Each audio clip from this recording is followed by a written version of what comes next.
Hello, and thanks for joining us. Today, the return of beloved French comic characters in the third instalment of The Visitors, and Jack Gyllenhaal struggles to mourn for his wife in Demolition. Welcome to Encore's weekly film show.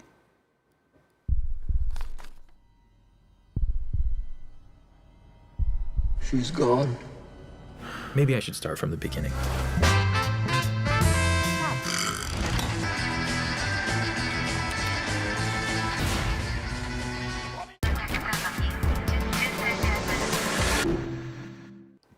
And joining me as every week is film critic Lisa Nesselson. Welcome to the show, Lisa. Now, out this week in France, ahead of its US release, is the film that opened the Toronto Film Festival, Demolition. What kind of movie is it? I think we can put it in a category of movies that I would call attractive, well-off people who live in exquisite houses have problems too. Jake Gyllenhaal plays Davis Mitchell, who's a New York investment banker, and he's married to a woman named Julia who dies in a car crash in the first few minutes of the film. But he's in the passenger seat, but he's He's in the passenger seat. He survives without a scratch. And in the hospital waiting room, he puts 5 quarters into a vending machine, but his package of candy gets stuck inside. And so in order to get refunded his $1.25, he starts writing very florid letters to the customer service department of the vending machine company, and he ends up entering into an epistolary semi-romance with the representative there, a woman named Karen, who's played by Naomi Watts. Now, Davis doesn't feel particularly sad about the fact that his wife has died. He's processing it in a way that's kind of like it's just normal, and did he ever really love her in the first place, or is this just how he deals with grief? Judge for yourself. This is how he behaves on his way to work not that long after his wife died. You better watch out. And don't you hang around and now. Oh, but you now. Oh, I will dig a great big hole. Excuse me, sir? Excuse me, sir. Do you have an appointment? No, Marty, I'm just swinging through. Mr. Mitchell. So not only does it have an excellent, enticing cast, but it was directed by Jean-Marc Vallée, who made the very fine Dallas Buyers Club. I was reasonably intrigued at first, but then the quirkiness became sort of tiresome, and I have a very high threshold for quirkiness. So if you're interested in seeing every movie Jake Gyllenhaal is in, you might enjoy it, but you can skip it. It's not essential viewing. Well, the producer definitely wants to do it. She was saying in my ear, he's so lovely. Let's move on now to the next film. This week sees the cinema release of the third instalment of the French classic The Visitors. The comedy franchise is one of France's most beloved and has long held cult status amongst fans both at home and abroad, even spawning an American remake. Tell us more. Well, people tend to think outside of France that French people sit around watching, chamber dramas with people talking in a room. In fact, they are very happy to check their brains at the door and go see vulgar, loud, silly comedies. And this one was a massive success. When the original came out in 1993, it was the second most successful French film of all time. 13 million people went to see it. And just the other night, 29% of the available television households in France watched it again on TV. So these are characters that are very dear to the hearts of French people. Fish out of water story. In 1122, a knight and his vassal, serf, sidekick, what have you, end up time-traveled into the 1990s by a magic potion. And this creates all sorts of silliness, as you can imagine, a lot of it revolving around the way they speak, but also around personal hygiene, the discovery of indoor plumbing, what do you do with a sandwich that has plastic wrap on it, do you eat the plastic, et cetera, et cetera. Let's take a look at the third installment, which has them time-traveling by mistake into a very interesting era in French history. Tu t'appelles Jacques Couille. C'est qui la couille? C'est le laquais de notre cousin autrichien et c'est une plaie. Ah, c'est Hugo Philibert. C'est votre famille qui débarque. Un grand colosse et un petit violent qui pue. They're back. The time-travelling pair of medieval miscreants played by Jean Reno and Christian Clavier are hitting cinemas for a third outing this week, and this time, Les Visiteurs are visiting the 1789 French Revolution. C'est un festival. 23 sur 1 première. However, it wasn't always so, and back in 1993, producers had serious doubts about the original movie's potential. They were saying at the time, oh, that's fine for Anglo audiences, but it's not really our thing. A historical film in the Middle Ages, it will never work. Audiences begged to differ. The adventures of a 12th century knight and his dunder-headed squire in modern times caught the French public's imagination, and cinema goers made the movie France's 5th highest grossing ever. It was fun, it was good-natured, and there were all these things going on that reflected on French society, a society of class, of rich and poor. Les Visiteurs spawned a sequel in 1998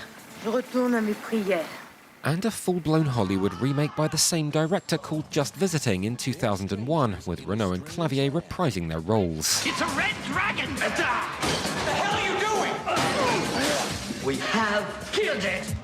It would take a decade and a half to pick up where the second movie left off, but it seems the pair have lost none of their charm over the years. Robert, on est à table. We put the costumes on and it came right back. So there was that going for it, in asking, can we both find the same energy, the same desire? And then being regenerated by all the actors and actresses around us in this amazing era. Giving fresh life to one of France's most beloved movie franchises was an honour for cast members, both old and new. Everything was so natural. There was this sense of joy with all the costumes. There was this pleasure, a feeling of working hard. All of us newbies were given such a welcome. The kind of welcome to anachronistic nobles we'll find in revolutionary France, though, well, that's a different matter. Y a point d'eau qui court dans la baignoire? L'eau qui court? Y a point d'ampoule électrique, nuit, jour, nuit. Mais putain, y a rien, c'est nul! That was Luc Schrago there reporting on The Visitors Bastille Day.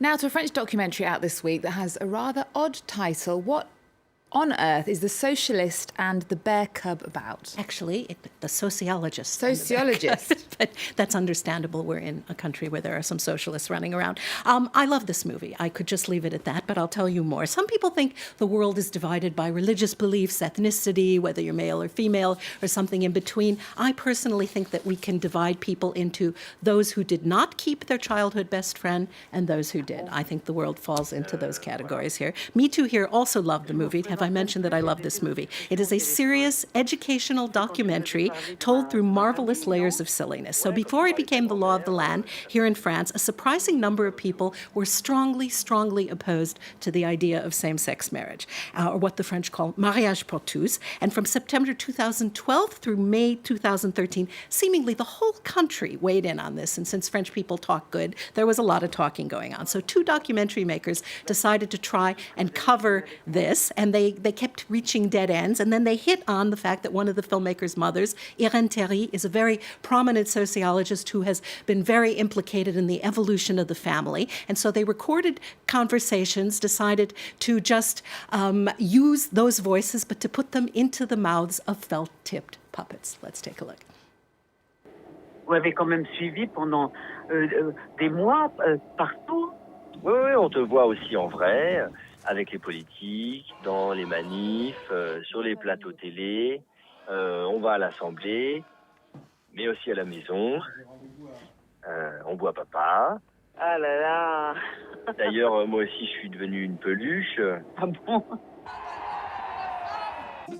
En gros, on a essayé de comprendre pourquoi tout le monde en France s'est engueulé pendant 1 an sur le mariage homo. So one of the filmmakers actually turned his mother into a puppet. That's right, and I think he's the Bear Cub of the title. And if you didn't follow this story, the informal leader of the anti-gay marriage contingent had the name of Frigide Barjot, which sounds like Brigitte Bardot. That's on purpose. Frigide means what you think it does, and Barjot means serious nut job. So we had a movement, you saw there in front of the Arc de Triomphe on the Champs-Élysées, thousands and thousands of people with a protest figure named Sexually Unresponsive Nut job. And it just gets weirder from there. So 1,700 mayors were refusing to marry same-sex couples. Fascinating story, brilliantly told. It sounds very interesting. Well, now every single day of the year there seems to be a film festival going on somewhere in the world. Many of them, or most of them, seem to be here in France. And the European Independent Film Festival is dedicated to independent cinema. It takes place in Paris this week. Tell us more. Well, it's very carefully programmed, features and shorts. They're going to show 77 films in just 3 days, so very intense. And, people tend to think that the festivals with big names, named for cities, Venice, Toronto, Cannes, what have you, are the best ones and have the best movies. But in fact, smaller film festivals often get their hands on extraordinary work, and they're very nice to go to because you can meet the filmmakers, you can meet other like-minded film enthusiasts. And so I encourage everybody out there, if you ever get a chance, to go to a small festival. This is a good one. And one of the films premiering at the festival is Little Gandhi. It's a documentary that is a great example of the power of film, isn't it? It's having its world premiere here at this event, although it has been shown selectively on Capitol Hill. And it's to commemorate the 5th anniversary of what we're calling the Syrian War, and to point out the story of a man who at 26 was tortured to death, who had protested what was going on by giving soldiers bottles of water and flowers, and that there was an intellectual class of educated Syrians who, before the Arab Spring, were trying to bring about change. It hasn't worked out the way they hoped. Let's take a look. اللي مستحيل السوري يقتل أخوه السوري. هو أسطورة بالثورة السورية. He was a real Kenz. ممكن فكرونا رح نحنط جسمه ونحتفظ فيه ويضل هو رمز.